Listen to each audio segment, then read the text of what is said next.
Welcome back, Brighter Choice second grade scholars. Today is Friday, March 27th, and this is your ELA mini lesson number 5. Today is going to be our last day studying characterization using the STEAL strategy. And today we will be studying a character's looks and body language and using those details from the text to help us infer character trait. So we have finally made our way down to what the L in STEAL stands for, and that is looks. What does the character look like? How does the character dress? And describe the character's facial expressions or body language. Today, when we read another chapter from Frog and Toad Are Friends, you're going to really zoom in on Toad's facial expressions using the pictures and just look at his body and notice what his body language is telling you about his feelings or what he thinks. I do want to clarify that when we would be using this strategy, we wouldn't just pick one of these things to focus on at any given time. You can use all of them, but throughout this series of 5 lessons, we've learned and talked about how to use speech, thoughts, effect on others, actions, and looks. So now that we're on day 5, remember, I want you to focus on what Toad looks like, his facial expressions and his body language. Think about what you've learned with Miss Appleby in character education about body language.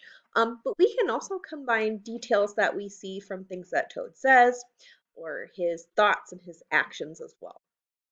Our learning target for today is I can study a character's looks and body language to infer character traits. And we also have the same focus standards for today. 2R3 for second grade, in literary text, describe how characters respond to major events and challenges. And in third grade, that's going to ramp up to describing character traits, motivations, or feelings, drawing on specific details from the text.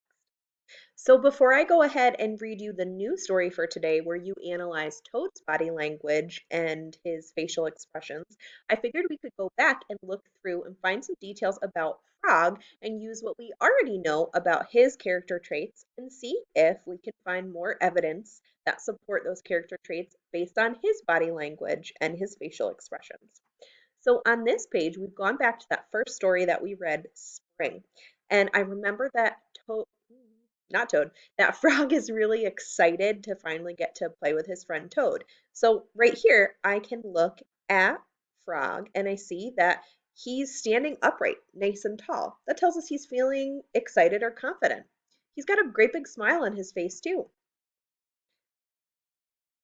On this page, where he is standing outside with his friend Toad, he is putting his hand up in the air as if to say, look at all of these wonderful things around me. And he is just saying, think about it. Toad will skip through the meadows and run through the woods and swim in the rivers. So this is telling us a lot about how he's feeling right now, but also about his personality. Let's look back to some other chapters and see if we can find more evidence. When we look back at Frog's body language from the chapter The Swim, we can also learn some things about Frog. Toad finally got into the water, and it says they swam all afternoon. Frog is swimming fast and making big splashes, while Toad is going slower and making smaller splashes. So Frog's body language and his actions with his body, how he moves his body, tells us a lot about how he feels and also about his personality. Let's look back at our character traits chart. Previously, when we've talked about what Frog is like as a character, we've noticed that he tends to fall into the happy character traits or the good character traits. In my writing piece, I described him as being friendly before and as being caring. I think for the examples that I've seen today, and also from reading about Frog in other chapters, I would want to choose a character trait that falls in this happy category because Frog is usually pretty upbeat. I would probably choose cheerful for Frog because he is got a smile on his face. He is laughing a lot throughout the different stories we read about him. He is just very full of cheer or happiness and excitement. So now I've got my planning page ready and I am ready to find examples from the text about Frog's body language and facial expressions that proves he is a cheerful character. Now, remember, I don't have to just focus on one part of the text. I can think about overall what I know about Frog. So I could say Frog is usually smiling.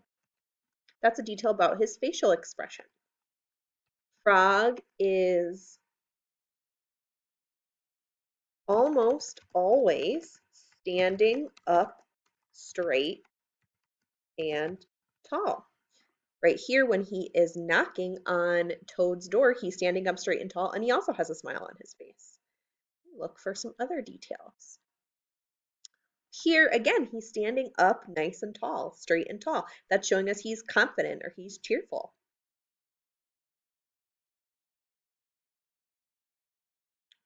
Here we've got another smile from Frog when he is showing Toad the calendar that he changed to get Toad to wake up.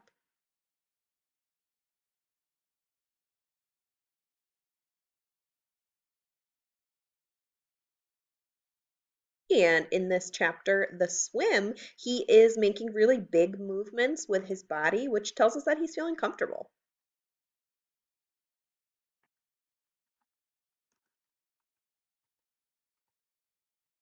Frog goes swimming. He makes big splashes and swims fast. So, for example, Toad is swimming slowly and making smaller splashes. And we know this is because in this chapter, Toad is feeling really uncomfortable with himself and not very confident. But Frog is pretty much the opposite of Toad right now. He's making big splashes because he's really comfortable and having a great time. He is a very cheerful character. Now that I've got my evidence, I am ready to start my paragraph to draw my conclusions about Frog as a character. I've got my sentence starter. Frog is and I'm going to add my character trait in there, cheerful character. The evidence in the text is that Frog is almost always smiling. His body language is usually showing that he is confident or excited. And now I need to go back and add specific details about how his body language shows me that. Frog stands up tall and straight. This proves that Frog is a cheerful character. So I have my introduction sentence, my topic sentence, say what I can draw conclusions about Frog. He's a cheerful character. I've got my two details from the text. He's almost always smiling and he's standing up straight and tall. I just realized I have an error here. I need to go back and fix that. See, girls, even teachers go back and fix their work. So he's standing up tall and straight, and that proves that he is a cheerful character. Got my topic sentence, my two details, and my conclusion, which restates my topic. He is a cheerful character. All right, second grade scholars, it is your turn to be a text evidence detective. So I'm going to read the chapter called The Letter, and you are going to find two details about Toad's body language or facial expressions that proves he fits a certain character trait. You have been writing about Toad quite a lot this week, so we already have some ideas for character traits that fit him. We know that characters can have more than one character trait. You can also use what you already know about Toad as a way to describe him. So you can write about a character trait that you've already chosen if you can find evidence in the text to support that. I'm going to go ahead and make the text bigger so you can really see and focus. I've got some sentence starters ready for you. Toad is a blank character. The evidence in the text is that, and then you would add your two details about Toad. All right, so the story I'm going to read today is called The Letter. Remember, when you want to look at his body language and facial expressions, you're going to want to find Toad in the pictures. Just as a reminder, this is Frog. Frog is green and Toad is shorter and also brown. The letter. Toad was sitting on his front porch. Frog came along and said, "What's the matter, Toad? You're looking sad." "Yes," said Toad, "this is my sad time of day. It is the time when I wait for the mail to come. It always makes me very unhappy." "Why is that?" asked Frog. "Because I never get any mail," said Toad. "Not ever?" asked Frog. "No, never," said Toad. "No one has ever sent me a letter. Every day my mailbox is empty. This is why waiting for the mail is a sad time for me." Frog and Toad sat on the porch, feeling sad together. Then Frog said, "I have to go home now, Toad. There is something that I must do." Frog hurried home. He found a pencil and a piece of paper. He wrote on that paper. He put the paper in an envelope. On the envelope he wrote, "A letter for Toad." Frog ran out of his house. He saw a snail that he knew. "Snail," said Frog, "please take this letter to Toad's house and put it in his mailbox." "Sure," said the snail, "right away."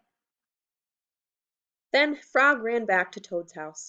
Toad was in bed taking a nap.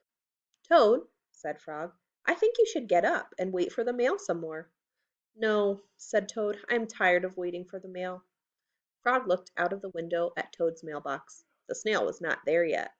"Toad," said Frog, "you never know when someone may send you a letter." "No, no," said Toad, "I do not think anyone will ever send me a letter."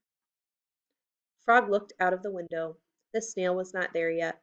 "But Toad," said Frog, "someone may send you a letter today." "Don't be silly," said Toad. "No one has ever sent me a letter before, and no one will send me a letter today." Frog looked out of the window. The snail was still not there. "Frog, why do you keep looking out of the window?" asked Toad. "Because now I am waiting for the mail," said Frog. "But there will not be any," said Toad. "Oh, yes, there will," said Frog, "because I have sent you a letter." "You have?" said Toad. "What did you write in the letter?" Frog said, "I wrote, 'Dear Toad, I am glad that you are my best friend. Your best friend, Frog.'" "Oh," said Toad, "that makes a very good letter." Then Frog and Toad went out onto the front porch to wait for the mail. They sat there feeling happy together. Frog and Toad waited a long time. 4 days later, the snail got to Toad's house and gave him the letter from Frog. Toad was very pleased to have it. You know what, girls? Reading this just made me realize we have more evidence about Frog's actions and how that shows he's a caring character too. He thought about his friend Toad and how he was feeling, and Frog wanted to cheer him up, so he made him a letter. Isn't that beautiful friendship? All right, scholars, now it's your turn to show us your writing skills. Remember, you are going to be writing about Toad and identifying a character trait that fits him based on the evidence from this story. You can use what you already know about Toad in a character trait for him. Then find evidence about Toad's body language or his facial expressions that helps you prove that he is that type of character. Remember, you can look back to the text in the video and pause it, or you can also look at this text on Epic. Just search Frog and Toad are friends and go to the chapter, The Letter. As always, reach out to your classroom teacher with any questions you may have. I look forward to working with you next week when we switch to some nonfiction reading skills.